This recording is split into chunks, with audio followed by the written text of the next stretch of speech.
Hello, everybody. I can see you coming in now. A few people at a time. Fantastic. Welcome to all of you joining us for our Thursday webinar. We're joined today, I'll just keep talking a little bit until everybody gets in, but we're joined today by composer Debbie Wiseman and the saxophonist Nate Holder, who's been working with us on London projects this weekend. So great pleasure to have both of them with us, and a real treat and honor for us to be able to talk to them and ask questions, and for them to share all their amazing musical knowledge and wisdom with us. So just the housekeeping normal things. There's going to be in the Q&A, you can ask questions. So just tap on the Q&A and type anything in that you'd like us to ask, and I'll do my best to ask it to them. And there'll be some polling as well, so you can vote. So there'll be some questions, some questions so you can find out some candid secrets about these amazing people that you couldn't possibly find out anywhere else. So here we go. Let's kick things off. I'm going to start with a screen share, and we're going to start by introducing our amazing guests. So here we go. Can you see that okay? Great. So here we go. Is that okay, everybody? I hope that's okay. Debbie, are you there? It's fine. Yeah, absolutely. Great. So who is this, Debbie? Oh my goodness. This was a very, very tiny Debbie. I used to absolutely love the beach, you know, as you can see, making sand castles and all sorts of ridiculous things at the beach. Absolutely loved it. And I still love going to the sea. And actually, I find it quite inspiring for music. And as we know, composers through the centuries have been very inspired by the sea. So I'm definitely not the first person who's been inspired by the sea, but I really, really love the sea. And the other picture. Where did you grow up, Debbie? Sorry? Whereabouts did you grow up? Oh, I grew up in London, but we used to go to the coast. You know, we used to go to kind of just a seaside, Bournemouth or Eastbourne or somewhere like that. Just lovely, you know, just lovely seaside holidays. And the other picture is me trying to, well, I'm afraid I still can't ride a bike. I know it's really awful to have to admit it, but I did try when I was little. I had a little three-wheeler thingy, and I had stabilizers, and I had all sorts of things. And I just could not take to riding a bike. So now I really wish I could ride a bike. I really wish I could, because I'd love to be able to ride. And I've keep trying. No sense of balance or coordination, which is odd, because I can play the piano, and that requires coordination. You've got to pedal, and you've got to use your right hand and your left hand, and you have to play together, and you have to coordinate all sorts of things when you're playing a musical instrument. Why not ride a bike? I don't know. So as you were growing up, were you composing from when you were quite young? Well, this picture is when I was first got my first keyboard, because I started learning the piano when I was at school, and was writing little tunes with my piano teacher. Nothing that I would call really a composition, but they're just little melodies that I quite liked. I enjoyed writing my own melodies rather than always just playing what I was given to play, like little Mozart pieces or Haydn pieces or scales and arpeggios, which I knew that you had to do to get better. But I also really, really loved coming up with my own tunes and writing my own music.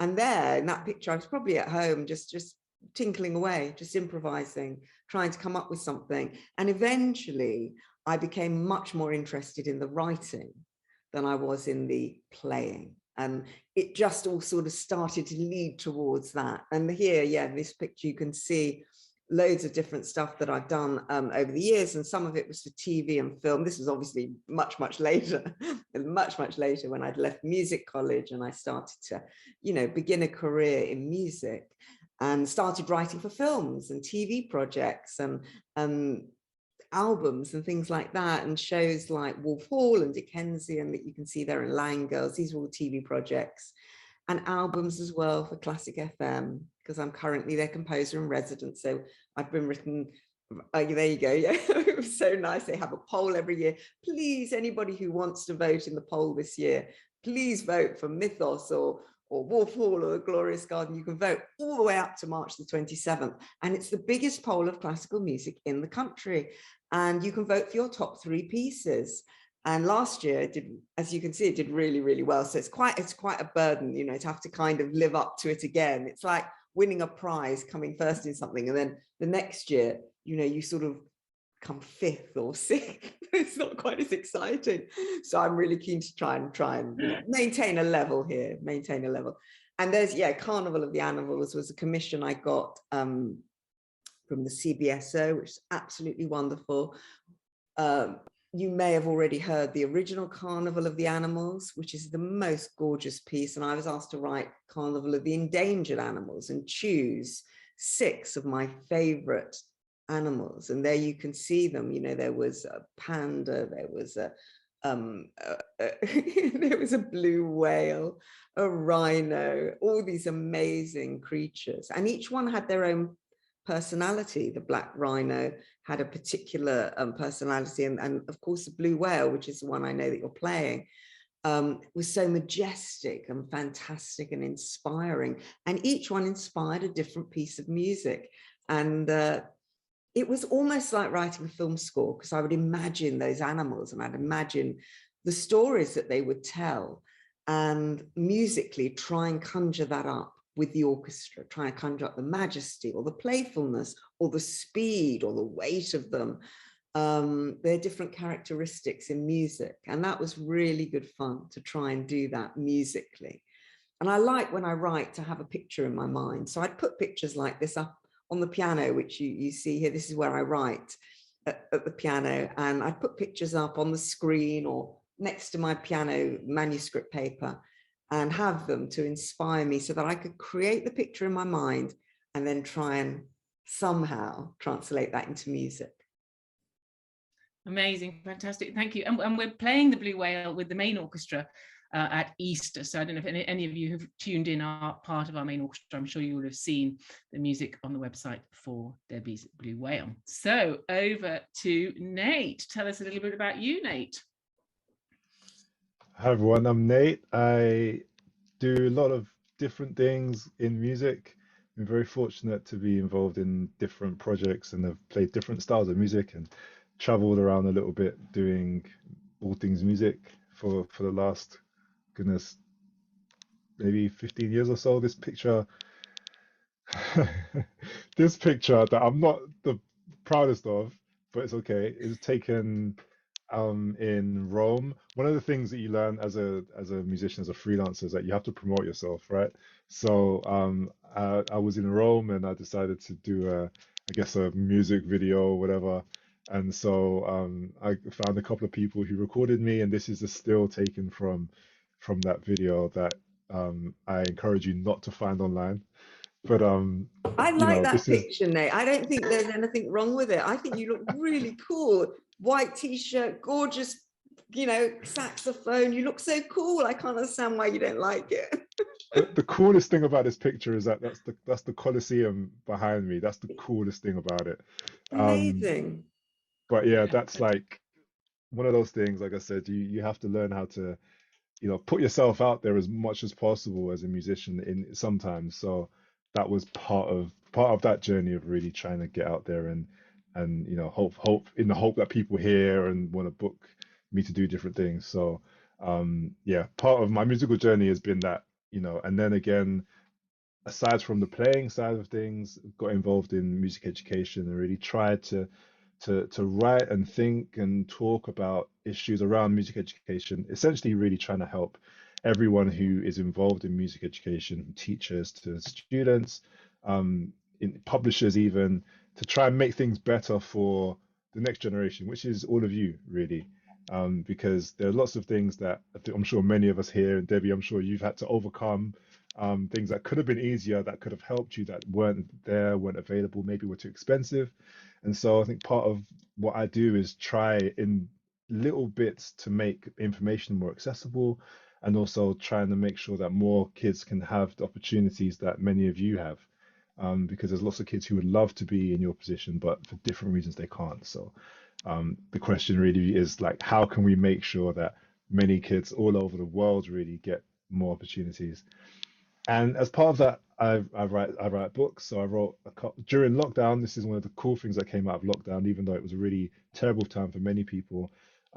It gave me the chance to sit and to put everything else aside and to write these books that I wanted to write. So over lockdown, I wrote a few books, and these are two of them where all the Black female composers, because I don't know if many of you know, but often when we think about who composers are, we go to a few names like Beethoven or Mozart, but there are lots of other people who make classical music who've made incredible music. So I wrote that book, and then this one about the piano. Why is my piano black and white? Just looking at different facts about the piano, like the world's heaviest piano, the world's most expensive piano, some incredible people who have made music on the piano, like rock musicians and gospel musicians and pop musicians, etc. So that's kind of a bit about me. Oh yeah, and we have a podcast. So um, in very short, like 6 to 8 minute long, I'll talk about different musicians. So currently we're in season 2, and because it's International it's Women's Month this month, so I've looked at the next episode is coming out is about Yoko Kanno, who's a great Japanese composer. Um, Other people that I've looked at include Florence Price, the Beach Boys. We've talked about Queen Latifah. So it's not just classical musicians, it's musicians from any walk of life that I speak about and try and, if you don't know about them, hopefully by the end of the podcast, you know a little bit more about them.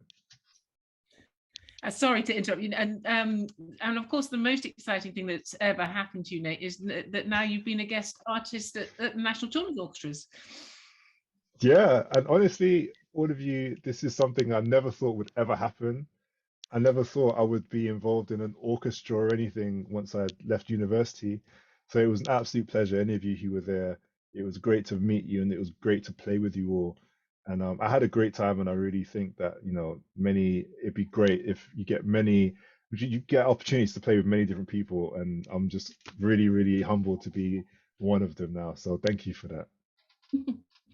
And we created this piece with you, didn't we, with Ryan and you, Windrush, A Cultural Journey. Do you want to tell us just a little bit about Windrush for the kids that haven't played it yet? Because we played it in London Purple, and we're going to play it in the Bolton Projects programme coming up in June. But just tell us a little bit about the piece and what Windrush is.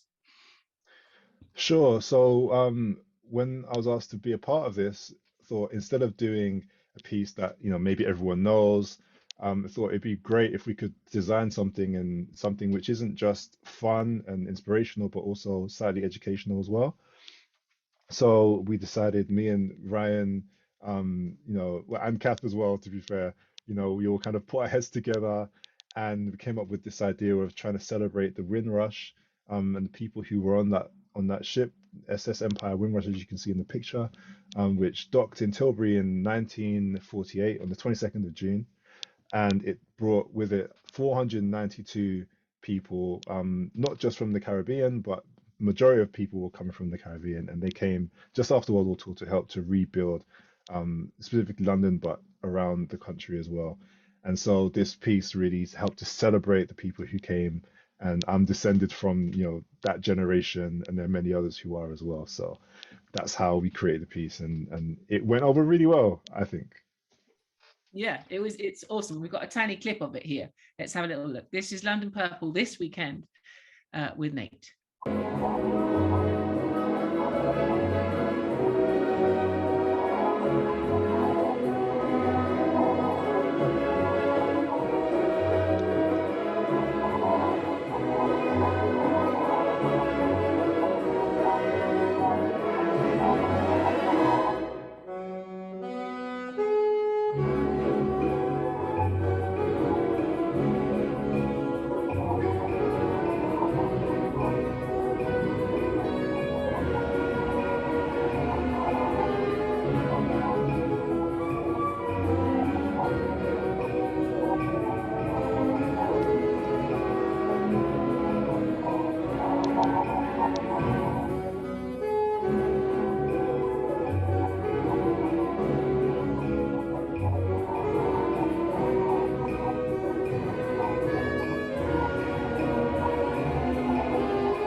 So let's come out of the screen share.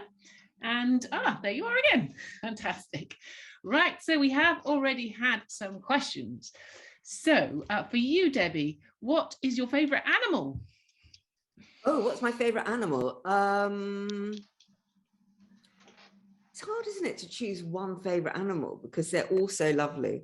I quite like giraffes because they've just got gorgeous long necks, and I've always wished that I had a really long neck. I think it looks great on a girl to have one of those sort of long necks, but I haven't got one. So maybe a giraffe. I haven't written any music about a giraffe, though. Perhaps I should. A nice long tune.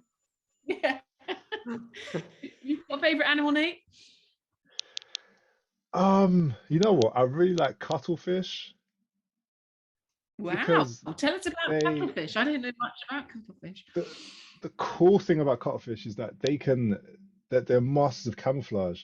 So they will camouflage against anything, and it's absolutely incredible. And they'll do it like in a split second as well. So I encourage you all, go on YouTube and type in the cuttlefish camouflage or something like that. And I promise you'll be astounded by what they can do. Wow. Amazing. Okay, we've got another question. Shall we go with Nate first? What genre of music do you like to listen to? Oh, I generally like things with a fairly quick tempo, so I don't really mind what it is. And plus, I think part of my job as a musician isn't just to listen to the music I like, but it's also to try and branch out and listen to stuff that I don't normally listen to, or I don't have any connection to. So, yeah, type of genre, I don't know. I'd really try to just enjoy as much as possible and trying to consume as much as possible as well. Who was it who said, there was somebody who said there's only two types of music, good music and bad music. That was some famous quote, wasn't it? Yeah. I can't remember who said it now, but it's a bit like that, isn't it? It It's actually, true, though. Yeah, it's true. And you that's don't the sort of I don't really like genres per se anyway, to call something, because things cross over, don't they? From classical to jazz to rock to pop, everything influences everything else. And if you just say, oh, I don't really like jazz, or I don't really like classical music, you're sort of blocking out what could be a whole area of music making. And perhaps you haven't liked one piece of jazz or one piece of classical. That's fine. You're not necessarily going to like everything, but they all cross over into each other. And what I find, particularly when I'm writing for films, is that, your influences are all different because you get different stories to inspire you anyway. So it's nice to be open to everything. You might find something really interesting in Baroque music or very early music, or vocal music, choral music, jazz, rock, pop. There are so many different types of music. So it's lovely to just sort of explore as much as you can without necessarily thinking of them as in a genre. And I think we do get forced into, because of radio, Radio 1 plays pop music and Classic FM plays classical music. You do kind of get forced into it, but you don't have to. You can actually just listen to everything and find what you really, really like. Can I ask you a question, Debbie? Yeah. Do you ever feel like as a composer you get boxed into a category that you don't necessarily feel like you're always writing in? Yeah, you do, because if you do something that is reasonably popular or successful, some years and years ago, actually, I did a film about Oscar Wilde, and it was called Wilde, and it starred Stephen Fry, and it had a classical score because it was suitable. It had a classical score, big orchestra, and after that, it was obvious that lots of people thought, right, okay, if we need something classical or we need something orchestral, this is what you can do. You can't really do anything else. But of course, it's lovely to be challenged and to do different things and to write in different styles and to, maybe write something experimental or something really even pop music or jazz or rock, things that are different to what you're usually. I mean, I was classically trained, so I can understand that, but it is lovely to be inspired by other things as well, and not to get, as you say, I mean, the sort of pigeonholing thing happens a lot to actors and actresses as well. if they're in a costume drama, everybody thinks, oh, that's the actor that if we need somebody to play somebody in a costume drama, or they're in a comedy, they're a comedy actor. But I know actors just as much as musicians love variety and love to be challenged and asked to do different things, and it keeps you fresh. Great answer, thank you. Got another question. Do you both come from musical families? This person said, I'm the first person in my family to play an instrument. Oh, wow. Do you want to take that, Nate, first? I'd say yes and no. So I think my family, growing up in church and everything, music was just a part of that. So everyone's, you're singing. But in terms of playing an instrument, there's rumors of my dad playing the clarinet years ago that I've never seen him do. And my mum, she used to have a couple of piano lessons, but nothing too much. So my sisters play, the violin. They both play violin. I have cousins who play. So yeah, I'd say we kind of come from a musical family, but more in terms of music was just a part of what we did in church and everything else, rather than coming from a family who we instruments and guitars and saxophones and stuff everywhere. That wasn't really how it was. What about you, Debbie? Were your family musical? No, I'm like the whoever asked that question, saying I'm the first person in the family to ever play. That was me as well. First person in the family ever to play an instrument or be interested in music. I mean, my parents loved music, but they they couldn't sing or understand it, or I always remember us, happy birthday, my mum trying to sing happy birthday, and it would be in 3 different keys, just across a few bars. She couldn't sort of sing in tune or even hold a tune, they completely sort of tone deaf. And we always used to laugh about it. But, the fact that I just went to a piano and became quite obsessed with it, really, and wanted to learn, really, really surprised everybody. It was absolute, they couldn't believe it, oh my gosh, what's going on here? And way back, maybe 3 or 4 generations back, I think there might have been rumors of one of my great grandparents being an opera singer, but it's so far back that it's almost implausible, really. So no, I mean, and I don't think you have to come from a musical family at all. You don't. A lot of my musician friends are the same. They're the first one in the family to maybe learn a sax or learn a guitar or play drums or play violin or whatever. I think it's something that you take to or you don't. I think with music, it's something that you go towards quite naturally or not. You might be more interested in sport, or you might be more interested in chemistry or academic studies. And with me, music was the one thing that I went towards without really thinking about it. It was just drawing me in, and still does. I mean, I still haven't lost that kind of passion for it, and wonder of how we all make music. Fantastic. Nate, can I ask you a little bit about playing jazz? Because you play a lot of jazz, sort of more improvised music perhaps than classical players would be used to playing. How do you do that, and what does it feel like? And because I know for classical musicians that's like terrifying. It's like you take the music away, it's like, oh no, I can't say anything. I can't because classical musicians are always trained to read the notes on the page exactly, and your whole training is about getting those notes on the page to come to life exactly as the composer intended. And that's why improvisation, as you say, fills most classical musicians with horror, because suddenly that's taken away from them. But I love the idea that, with jazz, you can just improvise and play without feeling constrained by what's on the page. Yeah, definitely. I think it feels different at different stages. So I think at first it can be very daunting, because it's like there's this whole idea of what jazz should sound like and what it should feel like, and there's all these different scales of so like you move from thinking about majors and minors to to Dorians and Mixolydians and stuff like that. So it's like a whole nother language that you have to kind of think about.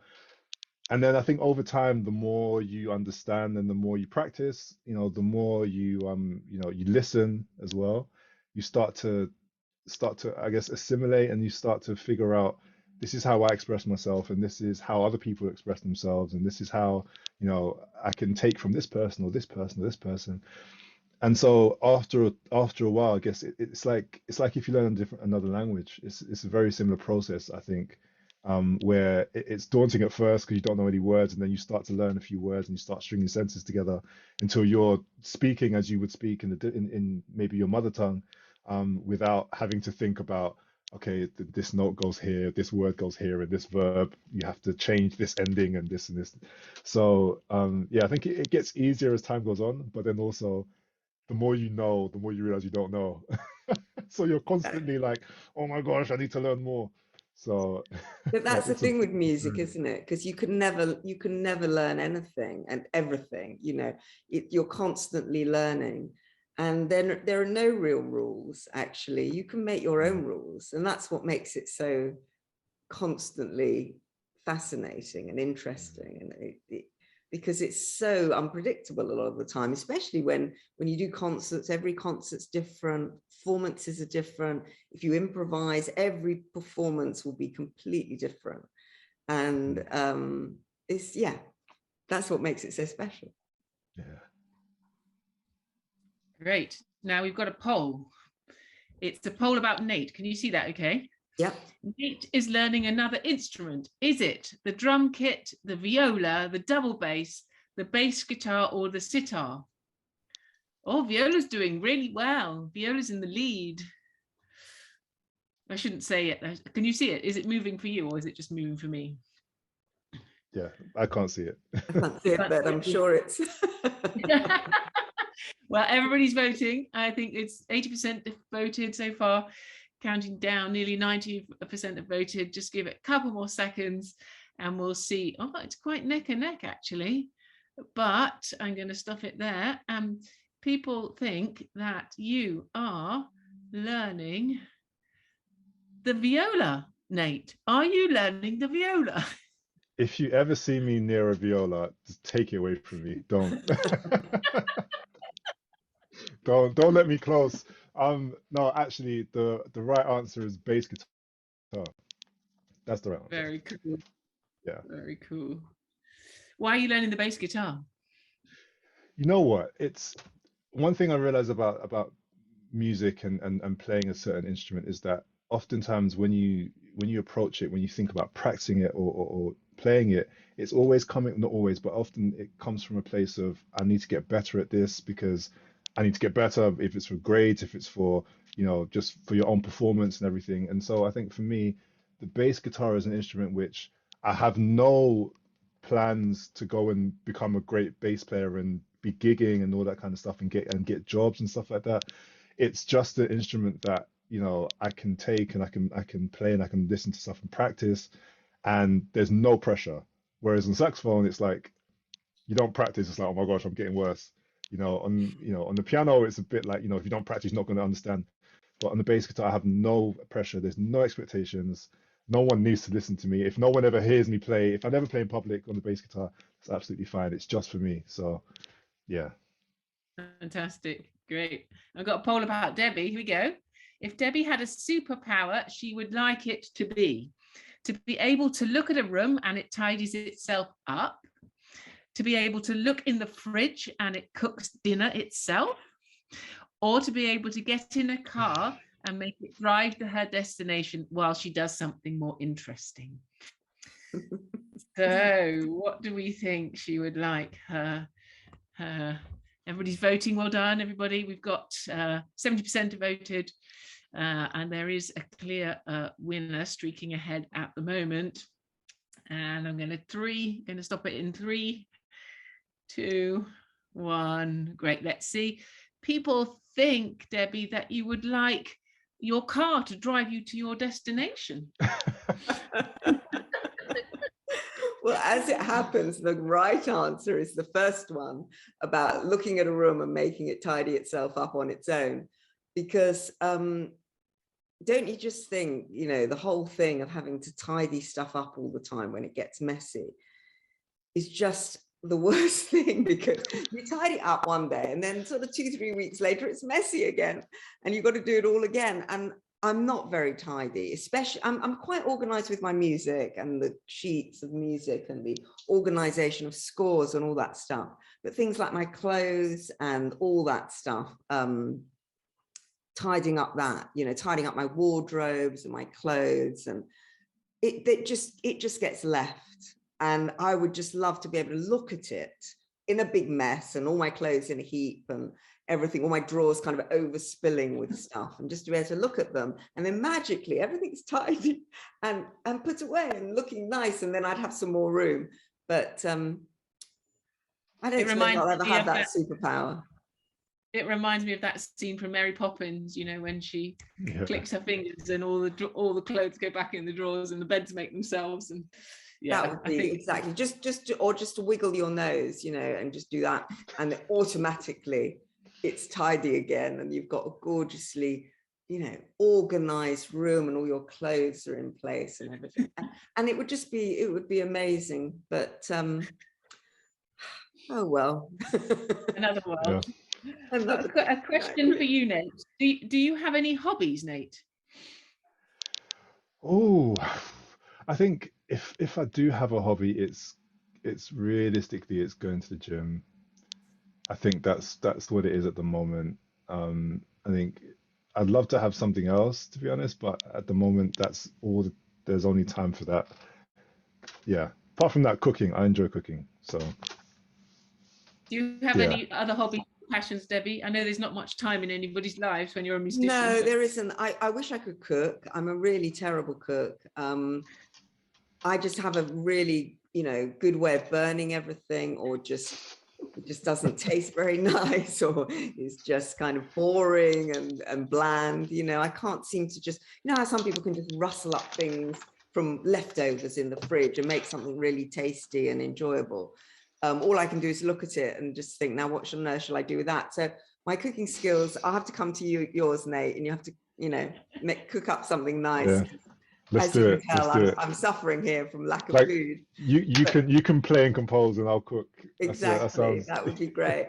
But I do love swimming. I like to be. There's something about being in the water actually, and just swimming and being away from the piano and being away from the music that actually helps when you go back to it. Having something completely different to do that isn't to do with music, and the peace and just the sound of the water is lovely. I used to really like playing snooker as well. Again, I think it's because it's so peaceful, and with snooker, the sound of the cue against the ball, I used to really love that sort of sound, that kind of, it's very sort of therapeutic and peaceful and calm. And I used to like that. So I don't play as much. I love table tennis as well. We've got a table tennis table actually at home. And during lockdown, it got a lot of use. Fantastic. Love that. That's great. Right, I'm just going to do a little bit of another screen share to show everybody, to show you guys what we've all been up to, because obviously there's all the program going on. There's the online program going, some of the online activities going on, and there's also there've been a lot of other live activity, haven't there? There's been the project. So what have you been up to, guys? Oh, where's my move? Sorry, I seem to have stalled for a second there. Oh. I have to ask you another question while I try and get out that. So, favorite composer, Debbie? Oh, well, this is difficult because we were talking about genres and having lots of different, influences and all that sort of stuff.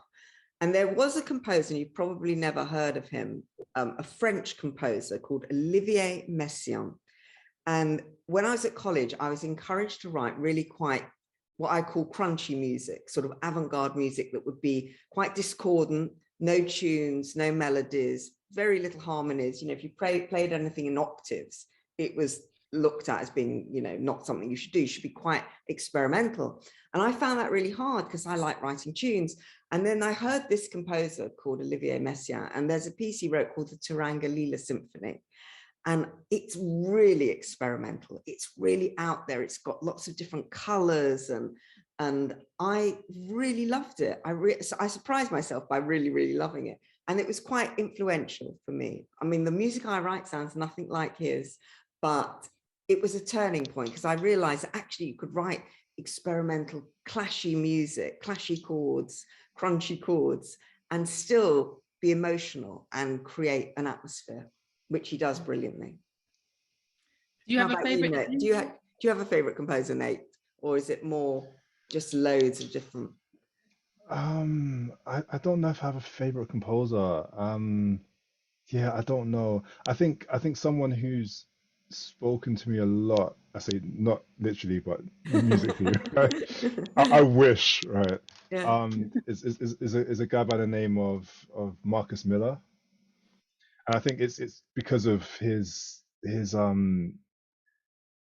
it's his versatility. I think is one thing. The fact that he's written music and and he's played on so many different things that you don't even know until you do your research and you realize, hang on a second, that was you.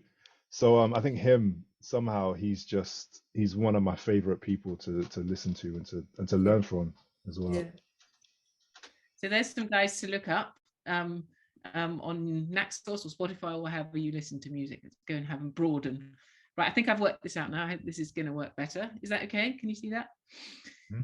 So webinar selfies from the last webinar that we had with Aaron Ikigbo and Katie Stillman. And we're going to do the webinar selfie in a minute at the end with these guys. So if you want to bring any props or think about a pose or anything you might want to do for the selfie, but we had a lot of fun with the other guys a couple of weeks ago now. That was great. So make sure you send those, take those and send those. That we'll be doing that in about 5 or 10 minutes at the end. Now the musical postcards, we've had our first musical postcard into the website. There's loads and loads of arrangements for you guys to multi-track yourself. So thank you for sending that one in. There's also the Taskmaster Challenge, which is still out there, which is to treat your spoil your musical instrument with a treat. And it needs to be a 20-second video, and we've had loads of really, really good, exciting and really fun videos coming in. So there's still time to do that. Anything else you want to send us to upload to the gallery? We're very happy to do that. And of course, we've had our amazing project weekends that many of you have been on, who are project children, and we've been toe tapping and finger clicking all over the country this past weekend. So we've been in Bolton with Team Bolton. There we are doing warm-ups, and there's Caroline conducting the orchestra and the amazing Katie Stillman, who was the guest artist for us in Bolton. And I know you did some post-it exercises with your 3 words about how you felt about the day, and there's some really lovely things. Musical fun, exciting, best day ever. That one I love. So lots of lovely things coming out on the poster wall as well. And Nate was at London Purple. Look at those double basses, 6 amazing double basses at London Purple, and loads of musicians. And there you are, Nate, with all your new friends. And again, the posters and the post-its telling us how you think and feel about what we've been doing. And at London Yellow, we had amazing Chloe Rook, and there's her selfie with you all of you guys. And we had Aaron with you, who's a trumpeter. If any of you haven't met him yet, there's a great webinar with him. Check that one out if you haven't checked it out yet. And there's Aaron with the orchestra, and even got to go outside, most of you, when we were in these different locations. And finally, we were in Birmingham with the amazing Jess Gillam, that you can probably see there in the middle, and Holly Matheson, playing incredible music with NCO Team Birmingham. And Jess was so generous and so kind with her time and all the inspiration that she gave us. She did a fantastic Q&A, as I hear you did to Nate. You'll have to come and tell us what some of the questions that they asked you in a minute. And again, the poster wall of post-its of the 3 things. So that was really, really great for us to see what you're thinking and feeling about NCO. And let me just finish with this. This is the this NCO Stomp, Debbie. You probably haven't seen this. It was written specially for NCO for these projects, and it's a funky body percussion piece. This is us doing it in Birmingham. We were doing it all around the country at the same time, a bit like a massed last night prom sort of thing. So let's see if I can play this.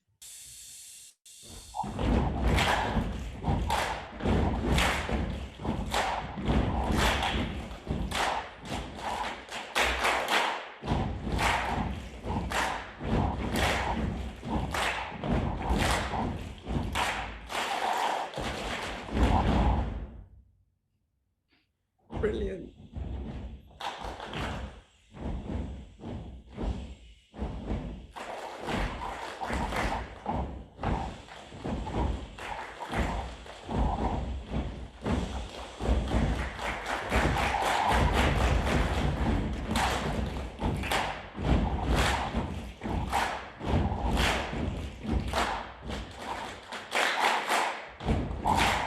There we have it. The amazing body percussion. Did you enjoy that, Nate, when you were there in London? Did you join in? Yeah, definitely. It was great. It was great. Like It's quite hard, wasn't it's it? good to, yeah, and you know what? It's great to see an orchestra doing stuff like that as well. Like I think we need more of that, I think. Yeah, we're going to do more of that. It's so fun. But I was pretty useless at it. I need to do some practice before I have another go. And of course, we played Florence Price's Juba Dance across all the project weekends. And so I just thought this might be a moment for you to tell us, because we know that you're passionate particularly about her work and her life. Nate, could you just tell us a little bit about Florence? Sure, a little bit about Florence Price. She was born in 1887, and she became the first African American composer to have a symphony played by a major U.S. orchestra, which was the Chicago Symphony Orchestra in 1933. And as a black woman in those times, you know, there was a lot of things that she had to overcome, as she even moved from a certain part of the country because there was a lot of racism going on at that point in time. So she decided to leave, and she moved further up north to the Chicago area. And she, apart from having to overcome all of these different things, she wrote incredible music. So we did Juba Dance, which is a celebration of what enslaved people had to work with when they weren't allowed to have instruments, and some weren't allowed, they weren't were able to acquire instruments, maybe because they were too expensive, or they weren't, you know, just readily available like that. So a lot of people ended up coming up with this style of body percussion, essentially, which is called either hambone or patin juba. And so she wrote Juba Dance, and when we played it, you know, it's a very percussive piece. So you can, you know, almost imagine people using their bodies, you know, clapping and using different parts of their bodies to make these sounds. And she was essentially thinking about the people that came before her, and she wrote this piece to celebrate everything that they went through, even while she was going through what she was going through at the same time. So she's a very inspirational person. And if you haven't listened to Juba Dance, I encourage you to do so. If you haven't listened to any of our other music, you know, please do, because she was an incredible person. She's still inspiring people today. We are actually doing her Mississippi River Suite in our under-13s orchestra at Easter as well. So, and we've got some other stuff coming up in the summer. So big celebration of her work. You did mention racism there, Nate. Would you have, if any of our children feel that they may have experienced anything that feels a little bit racist or uncomfortable directed at them, would you have any advice? Sure, I think one of the biggest things is to be vocal about it. If you feel like someone's said something or done something to you, you know, talk about it. Don't internalize these things, because I think for many people, things happen and we brush them off as, oh, it's not that big of a deal. But when it really does hurt us inside, you know. And fortunately, I think especially over the last couple of years, we've been, as a society, a bit more open and like talking about these things. And so if someone has, like I said, if someone has done something, if you feel like even an organization has done something or hasn't been as open to you as they have been to someone else, you know, I think it's really important that you speak to someone, if it's a brother, if it's a sister, if it's a friend, if it's a parent, if it's a carer, if it's, you know, a conductor, whoever it is. I think it's really important for you to just express yourself, and just be honest about how you feel about any given situation. That comes from racism, sexism, anything. It's really important, because all of us who are around you, who are trying to teach you in different ways, we all care about you as a person, not just as a musician. It's important for you to remember that. So if something happens, you know, as much as you can, speak to somebody, even if you have to write on a piece of paper, something like that. But you know, don't keep it to yourself. Fantastic. Thank you, Nate. That's such good advice. Thank you so much for sharing that. And finally, just in the screen share, what's coming up next at NCO is we've got our National Orchestra, we've got their online sectionals, main orchestra on the 20th of March and under 12s and under 13s on the 27th. So you're going to meet your amazing tutors who've done these incredible videos, welcome videos for you. They've really excelled themselves. I'm sure you've all watched the videos on the website, but you'll get to actually meet them in person and see what they're really like. And of course, as I mentioned, there's still the Taskmaster Challenge going on, a deadline. And there's also the Scooby-Doo soundtrack competition going on as well, for you to create your own soundtrack to a Scooby-Doo story. Okay. And we have had to change the date of that. So it is now, we will be emailing you about that, but it's now on Tuesday, the 22nd of March at 5 p.m. And Jonathan, amazing Jonathan James, is going to be with us teaching you how to create a spooky soundtrack to Scooby-Doo. So that's what's up next. So thank you guys so much for being with us. I think it's time for the selfie. Ooh, could we what have you got with you for a selfie? I've got my favorite music clock. Got clock. My microphone. I've got a hat and some flowers, so I'm excelling myself here. Great. Okay. So we do a countdown and then you can lean in and yeah, and anyone who wants to take a picture with us, do, and make sure you send it in to us. Put it on the Dropbox link, that's hard to say, in the gallery on the website, and we will put it up and we will share it on socials and all those things. So, and maybe Nate will retweet us and Debbie, and we'll all be famous. Sure. So excellent. Okay. All right, 3, 2, 1, here we go. Brilliant, fantastic, thank you so much.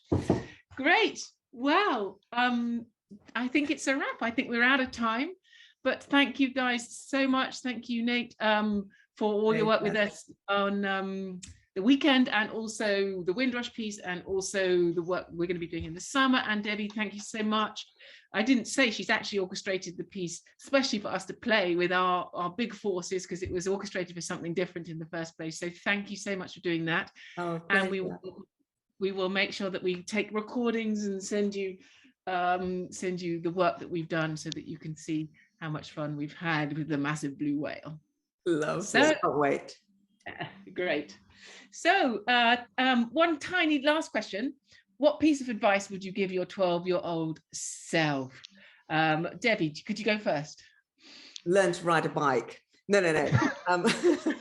I think I would learn to ride a bike, definitely, because that's been really, really useful. But also to not be afraid to be slightly different to everybody else. You know, when I was starting to learn the piano, I would go to the piano rather than maybe go to lots of parties or go swimming with friends and go out and do all the stuff that was going on, socializing. And at the time I thought, oh gosh, you know, am I being very different? But it's fun to be different, and it's good to be different. And I don't think you should ever worry about being slightly unusual, because it's great, because people remember you if you're slightly different, and that's good. Fantastic. And Nate, the final word, what advice would you have given your 12-year-old self? I'd say simply, I think it's just to enjoy the moment. You know, there's going to be lots more time where you have to worry about stuff like, you know, bills, you know, taxes, you know, like you're going to have to worry about that stuff later. So as you're 12, you know, you don't really have that many responsibilities apart from, at that point, probably my instrument. So, you know, just enjoy it, you know, and explore everything that you can, you know, because at some point when you're going to ask questions, people are going to look at you funny. So at that age, you can ask all the questions you want, and it's all right. So ask the questions, explore, and just be in the moment and have fun. Great. And at NCO, we're here to help you be a little bit different and to explore and do anything we can to support you on your musical journey. So thank you for joining us, everybody. And thank you, Debbie and Nate. And we really look forward to working with you again and working on your music as we go through this year. So thank you, guys. See you again soon. Thank you. Take care. Bye.